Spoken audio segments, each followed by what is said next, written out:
Breaking news, the President of the United States is now personally under investigation in the Russia probe. This is according to a stunning new report from the Washington Post tonight. Their headline, Special Counsel investigating Trump for possible obstruction of justice. This is a major turning point in the investigation. Sarah Horowitz is one of the reporters who broke this story, and she is with me now. Thank you so much. And Sarah, can you go through and I guess just this is a major report that you have here. So let's start here with this crucial news that Donald Trump himself, the President of the United States, is now under investigation. Yes, we heard the FBI director testify before the Hill that the president was not under investigation. He testified that he told the president 3 times he wasn't under investigation.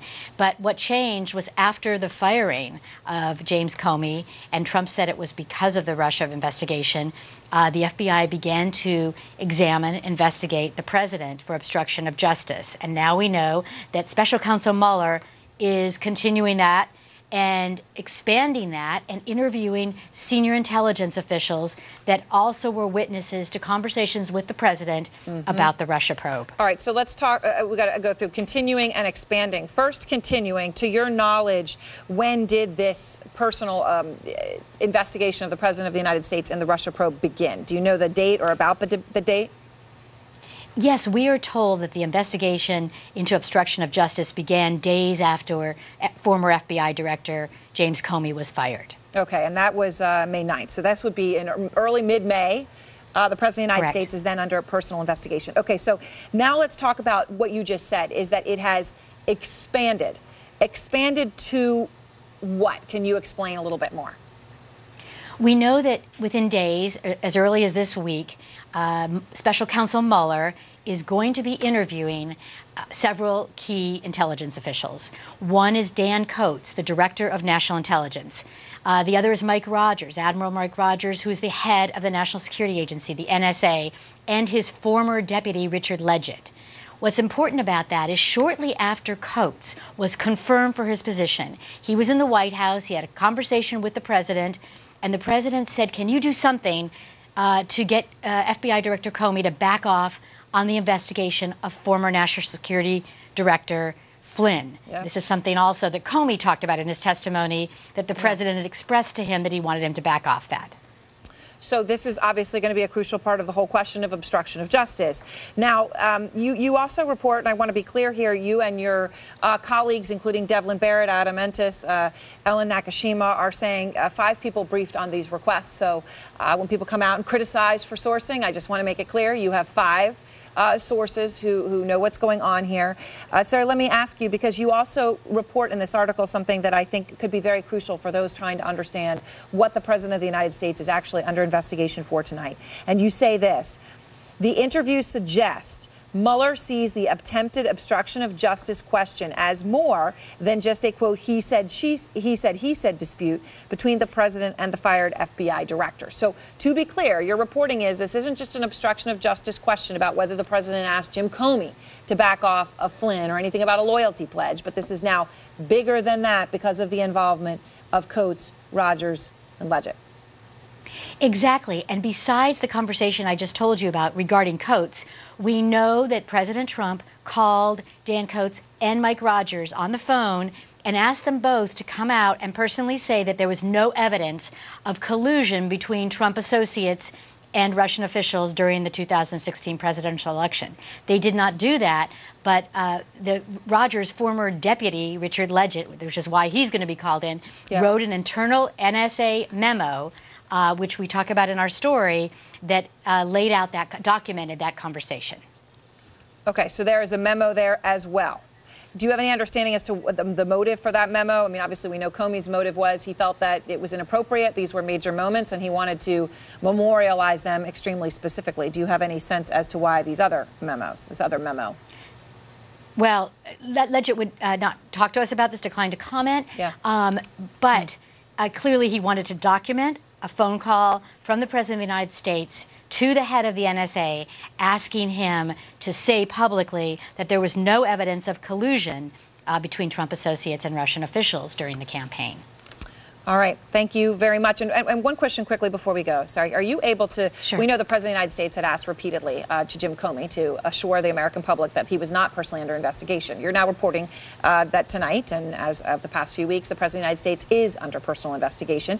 Do you know whether he's aware of that, or is he also finding out from your report tonight? Well, we called the White House, and the White House was not aware of it. We called his lawyer. It does not appear that he was aware of it until we got in touch with White House officials and his lawyer. All right. Thank you very much. I appreciate your time. And of course, this is a major turning point.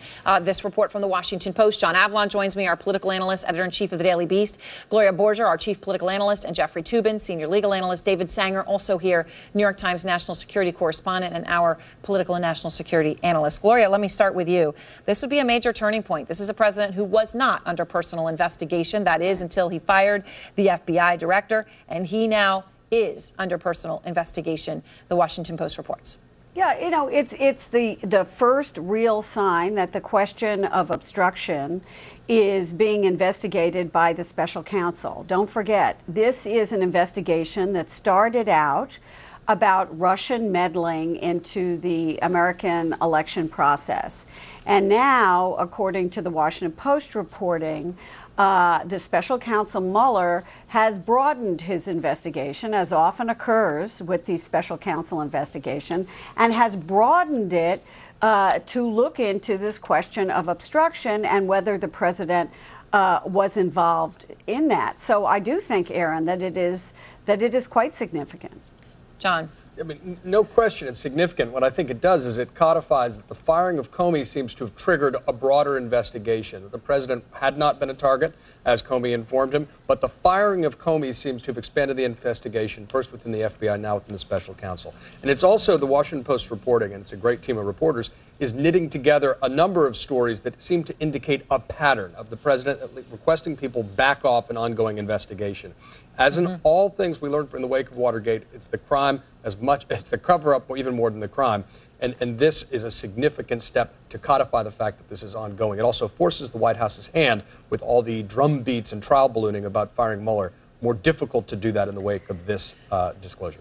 Jeffrey Toobin, what do you make of this? Because, you know, it is clear, by the way, that this is broadening, not just because the President of the United States is now under investigation himself, according to the Washington Post, but because they are now apparently also clearly looking for evidence of possible financial crimes among Trump associates, right? So this has broadened under Mueller, as many had suspected it might. But I must ask you to explain this clearly, Jeffrey. If there is no underlying crime, but they do find that he had an effort to obstruct an investigation in and of itself, what are the ramifications of that? Well, if there doesn't have to be an underlying crime for obstruction of justice to take place. That is long established law, and that makes sense. The people involved in obstruction of justice can't know for certain that a crime took place and there will be a prosecution and a conviction, so it is not at all required that there be an underlying crime. However, having listened to Comey's public testimony, this decision by Mueller was a foregone conclusion. Right. I mean, the evidence of obstruction of justice was so significant. I mean, certainly you saw it that way. I know you were very clear about that. Yeah, and I'm not saying Trump is guilty of it, but certainly it merits investigation. I mean, here you have someone, the head of the United States government, saying to his subordinate, stop investigating my friend. And then when he doesn't stop investigating his friend, he fires that person, he fires Comey. And now we have this potential evidence, and again, it's potential evidence of other people in the government. Right. Rogers, Coates, Rogers' deputy, who all may have evidence that Trump said, look, let's back off this investigation. That's worth investigating for obstruction of justice. So Coates and Rogers, when they went in before Congress, right, to testify about this, David, they were asked specifically whether the President of the United States had asked them to interfere with the FBI, all right? And this is Rogers and Coates, and, well, let me play their answers for you. I'm not prepared to answer your question today. I'm not going to discuss the specifics of conversations with the President of the United States. But now with this reporting, David, that all becomes much more interesting, their refusal to answer the question. Well, it does, Aaron. It was particularly interesting at the time because if you lined it up with what James Comey said just days before, but what did Comey tell you? First, he described his conversations with the president. Then he said that he had turned the originals of his notes over to the special counsel, Bob Mueller. And then when asked whether he believed that this constituted obstruction of justice, he said, Bob Mueller's going to have to decide that. So he pretty well signaled where this was going. And then you saw Mueller begin to hire people who were specialists in obstruction of justice. So then you move on to what you showed the clip of, and we had the oddity, which we all focused in on at the time. You had two officials who were refusing to discuss what they said with the president, but then also admitted that there had been no invocation of executive privilege. Just wanted to leave him the room in case he wanted to declare executive privilege later. Well, that's not going to help with Bob Mueller. This is more Jeffrey's territory than mine, but if I understand the law correctly, you can't invoke executive privilege in order to stop a criminal investigation. So, Jeffrey, is that the case, that they will, and now we understand again from the Washington Post reporting that these interviews with Bob Mueller and these individuals, Mr. Coates, Mr. Rogers, Mr. Leggett, are going to happen in days, that they are going to have to answer those questions, right? Either in office interviews with the FBI or in the grand jury. And you know, what's quite clear under the law is that they on their own cannot invoke executive privilege. Only the president can invoke it in trying to stop them from testifying. But what we know from the Supreme Court's decision in United States versus Nixon in 1974 is that the courts are not going to stop a criminal investigation and are not going to limit the questioning of potential witnesses. So I think executive privilege, even if the Trump administration invokes it, is not going to be able to stop them. They're going to have to. And today, John, we have exclusive video. Mueller actually had a meeting today with Senators Burr and Warner, obviously chairman of the Senate Intelligence Committee. He is going full bore ahead. Right. And Aaron, I would have to say to you that this is exactly what James Comey had in mind when he had his friend leak that memo about the president asking him if he could go easy on Flynn, because he knew that it would lead to the Mueller investigation of this question of obstruction. And so I think this is precisely what Comey wanted, because he believed, after listening to the president, that he was fired because of Russia. And I also believe Rod Rosenstein gave us a hint in his testimony yesterday when he was asked about this, and he said he expected Mueller to be investigating these kinds of questions, and he refused to comment. So again, it's not a surprise. What is the significance, David and John, and David, let me just go to you first on this, of the fact that the president is finding this out tonight, okay? This is a man who has been obsessed with not being under investigation, right? Part of this is that he kept going to Comey and saying, tell them I'm not under investigation. So now that he is under investigation, what is the toll that it will take on him? Well, you know, the great irony here, Aaron, is that it was his fear of that Comey would eventually put him under investigation that led to the firing of Comey, we believe, or at least his concern about what Comey said in public in the testimony. Now, we've read in the past couple of days that he has also mulled and been advised against trying to fire Mueller.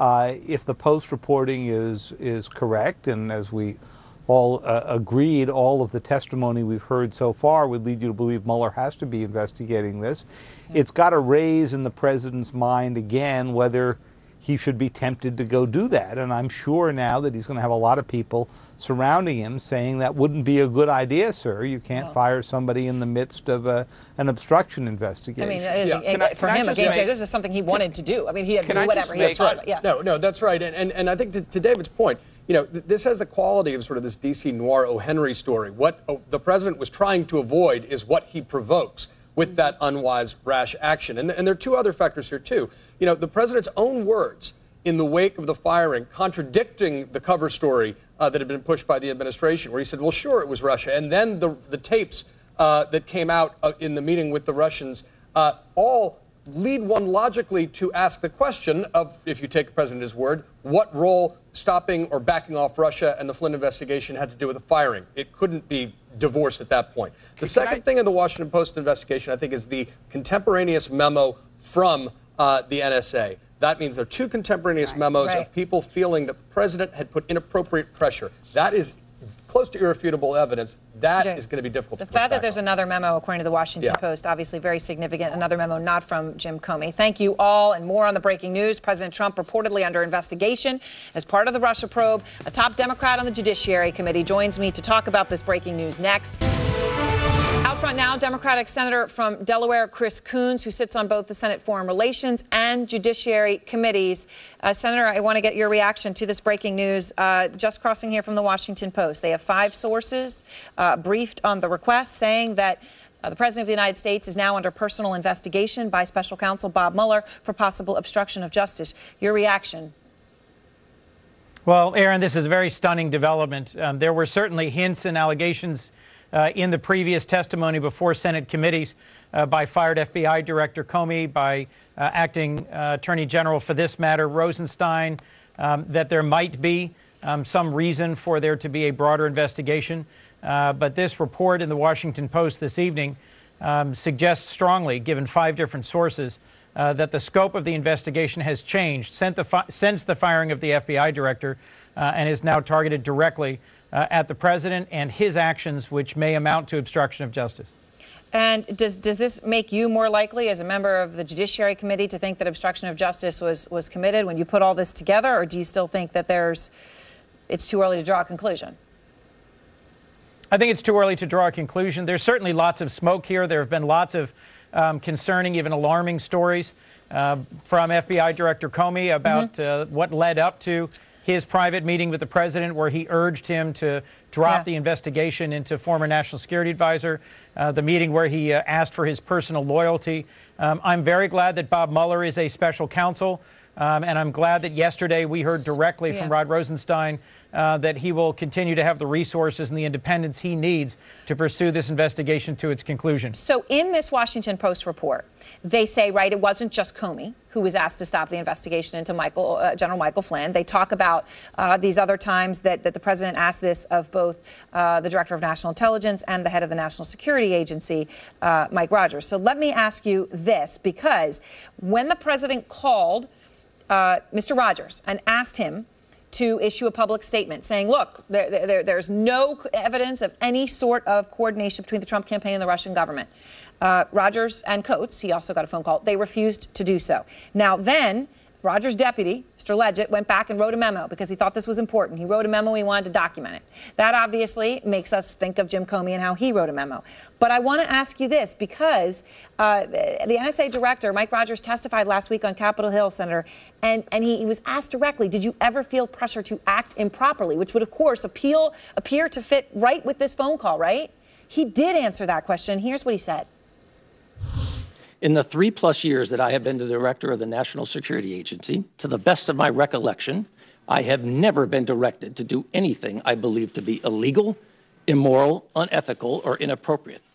And to the best of my recollection, during that same period of service, I do not recall ever feeling pressured to do so. So, I mean, he's saying, I mean, obviously, somebody felt something because there was a memo, right? And he was asked to deny the existence of any evidence of coordination between the Trump campaign and the Russian government. That's what he was asked to do, and he refused to do it. Do you think that he perceived that that request was not illegal, immoral, unethical, or inappropriate? Well, Aaron, that's one possible way to square his answer in front of the committee with that understanding of his conversation. This is why I'm glad there is a highly competent, independent special counsel who's going to be able to take sworn testimony about this matter, because there seems to be such a real gap between what we understand to have been the conversations between the president, the director of national intelligence, and the head of the NSA, and the answers that they gave in front of a committee in testimony. This is a very difficult, very important matter, and I'm really glad we've got the opportunity now to get to the bottom of it promptly. This is obviously a stunning development. The president does not seem to be in any way aware that he is under personal investigation until this story broke. And it's something we all know he is going to care deeply about. His spokesman, a spokesman for his private attorney, Mark Kasowitz, right, who's handling all things Russia for the president, said in response to the Washington Post report, and I quote, "The FBI leak of information regarding the president is outrageous, inexcusable, and illegal." Does he have a point? Is he right? Should we know this from leaks? It's not clear that this leak is from the FBI. I'll just point that out. But it is important that we continue to respect that classified information, that information about the ongoing conduct of this investigation shouldn't be leaked. I trust Bob Mueller. I trust the special counsel. And I think it's important that all of us oppose illegal or unethical leaking and instead say we should wait for this investigation to reach its appropriate conclusion. All right, Senator Coons, I thank you very much for being with me tonight. And next, more breaking news, a gunman attacking members of Congress. We have the very latest on those who were injured in the horrific attack.